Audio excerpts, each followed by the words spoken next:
Ya, selamat pagi pemirsa. Apa kabar? Ya.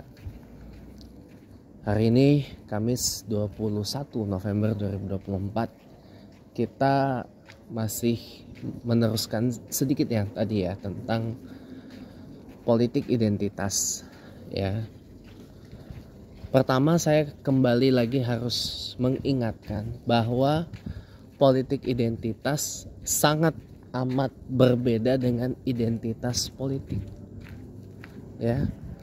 Kalau politik identitas itu artinya kita mempolitisir identitas tertentu untuk memenangkan kontestasi elektoral.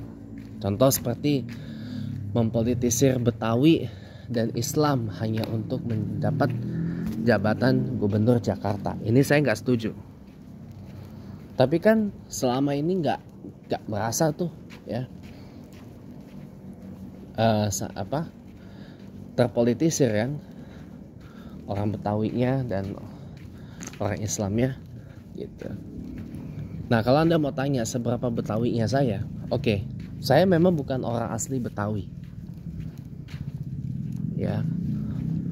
Saya memang bukan orang asli Betawi, tapi saya merasa sudah menjadi bagian dari orang Betawi. Sudah layak untuk menganggap diri saya orang Betawi. Kenapa? Gini. Engkong saya itu perantauan dua-dua dari Sumatera Utara. Ya, kalau kakek engkong yang laki ya atau itu saya manggilnya opung, itu lahir di Pematang Siantar. Kalau yang satunya nenek yang perempuan lahirnya di, saya lupa di mana. Saya nggak begitu hafal ya. Nah, tahu nggak? Saya tahu baik-baik.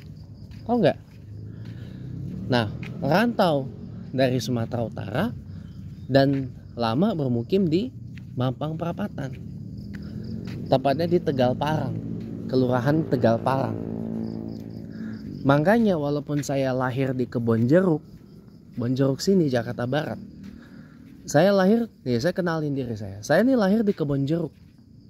Saya made in Kebonjeruk, Jakarta Barat. Saya lahir di Kebonjeruk, Jakarta Barat. Tapi saya gedenya di mana? Gede saya nggak cuma di Pamulang. Gedenya saya juga di Tegal Parang. Makanya Mampang Perapatan 7 Tegal Parang itu juga bisa dibilang sebagai kampung saya. Ya. Jadi saya ini juga layak disebut sebagai orang Betawi sebenarnya, walaupun saya bukan asli Betawi. Saya lama gede di Tegal Parang. Itu kan rumah saya yang di rumah keluarga yang di Mampang Perapatan 7 di Tegal Parang itu lagi dijual. Lagi kita jual. Nanti kalau mau infonya saya kasih di deskripsi itu nanti linknya ya. Link ininya atau buka aja komunitas YouTube saya, di situ ada ke iklannya, nanti saya kasih linknya, tinggal dibaca aja. Kalau minat WA boleh ya, mau tanya-tanya WA saya boleh. Jadi saya sebenarnya orang Betawi juga, saya Batak Betawi sebenarnya. Iya, layak diri saya untuk disebut sebagai orang Betawi. Kenapa? Karena lama. Walaupun saya lahir ke Kebonjeruk, dibikinnya di Kebonjeruk, tapi saya produk Mampang Perapatan. Mampang Perapatan kalau kata orang asli Betawi, gudangnya para kiai, gudangnya para ulama. Mampang Perapatan, Pancoran, Kebayoran Lama. Nah, itu. Kebayoran Lama aja. Itu Islamnya pada kencang-kencang. Gitu loh. Iya enggak? Iya. Iya. Jadi makanya saya ini sudah bisa menganggap diri saya sebagai orang Betawi. Makanya kalau saya ditanya orang mana, orang Betawi mana, Betawi Mampang. Saya kalau lebih nyaman nyebut diri saya orang Mampang. Orang Betawi Mampang saya. Mampang Perapatan. Ya, atau orang Mampang Tegal Parang. Mampang Perapatan itu ada berapa kelurahan? Tegal Mampang itu yang tempat di mana kantor Trans TV, Transmedia, Bank Mega itu berada, itu masih masuk Mampang Perapatan, Kecamatan Mampang Perapatan. Ada Tegal Parang, ada Tegal Mampang. Nah, kalau saya Tegal Parang, ya, gitu. Makanya saya ini juga orang Betawi. Nah, itu makanya kenapa saya punya wacana mengebetawiin Masjid Jakarta. Ya, Masjid Jakarta itu yang masih berada dalam naungan Pemprov Jakarta, ya. Itu wajib itu saya bilang harus dibetawiin. Ketuanya orang Betawi, yang imam sholat orang Betawi, yang ngemuazinin orang Betawi, yang megang duit atau bendahara orang Betawi, yang seksi sibuk atau sekretaris apa namanya, orang Betawi, pengurusnya yang tukang dakwah orang Betawi semuanya, mau pucuk-pucuk pimpinan ampe bawahan orang Betawi semua. Iya dong, biar menegaskan bahwa ini masjidnya orang Jakarta nih bos, masjidnya orang Betawi nih bos, bahwa orang Betawi itu bisa berdaya, orang Betawi itu bisa maju, bisa berkembang di tanah mereka sendiri.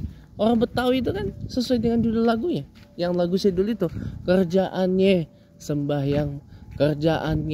sembahyang mengaji, tapi jangan bikin dia sakit hati. Itu kan.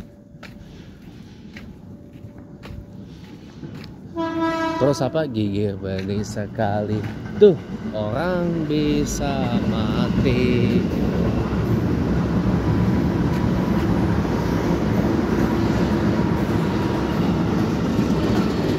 Itu aja, simple. Kan orang Betawi, orang Jakarta kan ibadahnya kenceng, sholatnya kenceng, zikirnya kenceng, ngaji Qurannya juga kenceng, dan sebagainya. Iya. Kenapa? Karena orang Betawi itu kental apa? Arabnya. Orang Betawi kental dengan Arab sama Melayu. Ya, Cina-nya dikit. Cina-nya kalau kalau nikah pakai petasan itu Cina. Tionghoa tuh. Baju koko begini yang saya pakai itu Tionghoa. Baru Tionghoa. Gak usah kembang mayo yang perempuan kalau nikah dari Cina, dari Tionghoa. Bahasa Betawi pinggiran yang dominannya A, ya, yang dominannya A itu juga ngaruhnya dari Tionghoa. Kalau bahasa Betawi kota dominannya E, itu dari Arab, gitu, ya.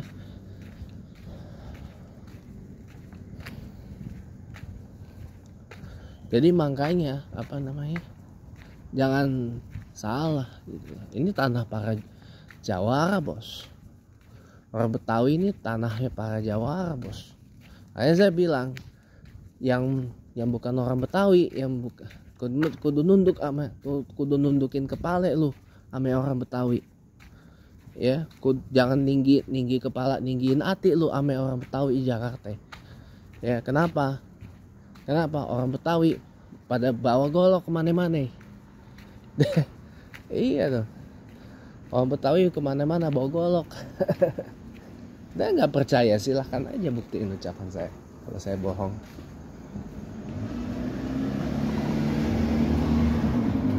Pada bawa golok mana-mana orang Betawi tuh. Sekali golok sikat. Tuh kalau orang Betawi itu. Makanya kalau kayak saya bilang, kalau saya ngimam, saya sebenarnya ngimam tuh lebih nyaman di mana? Di masjidnya orang Betawi. Di masjid orang Betawi. Kenapa? Itu sesuai dengan kebiasaan amalia saya, zikirnya bareng-bareng. Saya gedenya memang di SMP Muhammadiyah. Muhammadiyah kan umumnya zikirnya sendiri-sendiri. Tapi saya diajarin di sana zikir bareng-bareng. Kalau saya nggak sekolah di SMP Muhammadiyah, kagak bisa saya sholat mimpin zikir tong.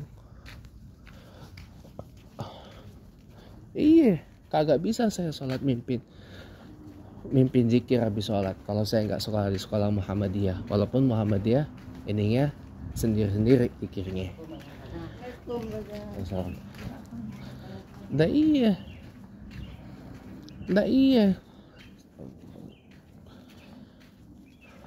Kemarin itu ngakunya NU, tapi taunya dikiran diri.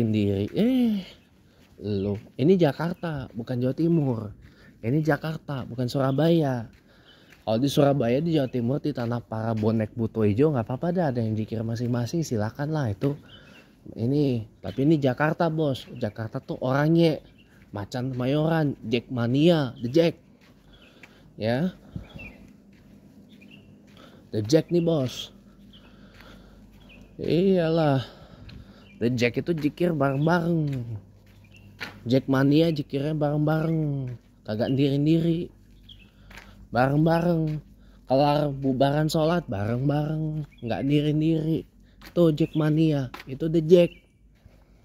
Makanya saya lebih nyaman kalau ngimam sholat di masjidnya orang Betawi dibanding di masjidnya yang bukan orang Betawi. Dikirnya atau masjidnya orang Melayu lah yang zikirnya bareng-bareng, kan yang zikirnya sendiri-sendiri, atau di masjidnya NU lah umumnya ya. Gitu. Jadi ya kembali lagi ya, itu kan itu aja udah politik identitas kan dari tadi. Iya, susah untuk menghilangkan politik identitas itu karena orang pasti akan mengedepankan identitasnya dulu. Karena orang pasti akan bangga dengan identitasnya yang dinomor satuin. Identitas pribadinya, identitas primordialnya, dan identitas identitas mikronya, bukan identitas makronya gitu. Ya mudah-mudahan ada pengetahuan dikit lah dari ulasan panjang saya ini. Semoga bermanfaat. Hazami fadli rabbi. Wassalamualaikum warahmatullahi wabarakatuh.